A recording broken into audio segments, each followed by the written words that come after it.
those jerkies times 3. My name is Kenisa, and today what we're going to be discussing is how to potty train your dog to go inside. Before we get into the video, I just have a few quick things I wanted to say. First, I just want to thank everybody who's subscribing to the channel and all the comments and emails I get. It means the world to me. Thank you guys so much. And also, I did want to give a shout out to Sienna R. Thank you so much for subscribing and watching the channel. Alright, so let's get into it. So, first of all, potty training inside is a little bit different than the typical potty training that you think of when you think of potty training your dog. The reason that my dogs go inside is because they have a smaller bladder, and I don't want them to have to hold it and have issues further along down the road. I know some people with Yorkies do train their dogs to go outside, but for me personally, this works better because if I'm gone for an extended amount of time, I don't have to worry about them not being able to go to the bathroom. So I have 5 tips on how to potty train your pup to go inside. The first thing I have is consistency. You want to make sure that you're being very consistent with your dog, and after they eat, wait 15 minutes and take them to the area that you want them to potty. Along with consistency, you want to make sure that you're doing this every day on a schedule so they'll know when it's time to go to the restroom, know when it's time to go potty. The next thing that I have, number 2, is to establish a name for the potty.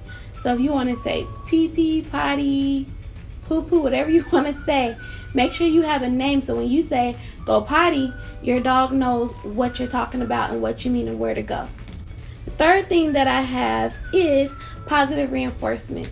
It's so important to reinforce good behavior. So whenever they go to the bathroom, you want to make sure that you praise them, get super excited, raise your voice a couple of octaves, have a good treat. Like with my dogs, when they were potty trained, they had potty treats.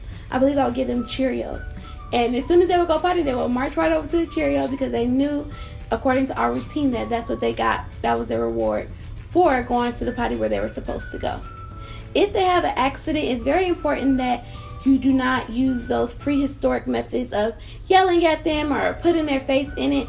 The best method for me is to ignore it. You don't want to give that any attention. You don't want them to think that if they go poop or pee on the carpet, they'll get attention that way. You just want to clean it up, pretend like it never happened, and continue the positive reinforcement so they know that they get attention when they go to the bathroom where they're supposed to go. And they don't get attention or a treat when they go somewhere that they're not. The fourth thing that I have is to check for the signs. Always be vigilant of your puppy, which is why in the previous video I stated keep them in a designated area so it's easier to be vigilant and see what they're doing. You want to look out for determined sniffing, them walking around in circles. If you see that, get them to the potty area and let them know, go potty, go potty. And when they do go potty, you want to treat them. Also, with the positive reinforcement, one thing that I forgot to mention is a clicker can be a very vital tool because when they hear that noise, they know they've done something right. So you may want to get a clicker to go along with your praise and treats. The next thing that we have is to make sure that you have an available pee pad ready. Like you want to make sure that wherever you're at in the house, they are able to get to the bathroom so they do not have to hold it.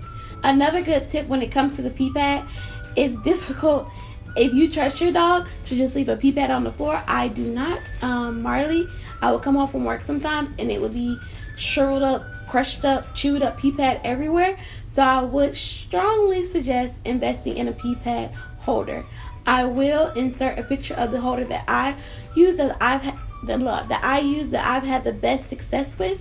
I've tried quite a few. I've tried the grass one. It was just nasty and it had a bad odor. It was a really big pee pad, but it had really big squares, and so it was really hard to clean, and Marley was still able to get the pee pad out of the holder. So the one I had now is a perfect size and I haven't had any issues with it, so I'll definitely insert it and I'll leave a link down below on where you can purchase it from Amazon. Also, one thing I forgot when I was talking about not to use the older methods of yelling at them and whatever, rubbing their face in it, you want to make sure, like if you see your dog in the midst of going to the bathroom, you may want to clap and just grab their attention and then move them over to their potty area as soon as possible and let them finish there.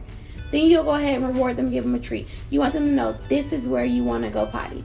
So you may want to just snap or disrupt their concentration and get them to the potty area ASAP so they'll know. Then they'll start to pick it up like, okay, this is where you want me to potty, this is where you want me to go.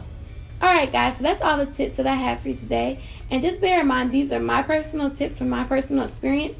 If you have any tips that you want to leave below, please feel free to. I definitely like to thank you for watching Those Yorkies Times 3. Please do not forget to like and subscribe to our channel. Bye guys. So, that's what our Sunday is looking like. I'm going to go ahead and end the vlog now. But I definitely thank you guys for watching Those Yorkies Times 3.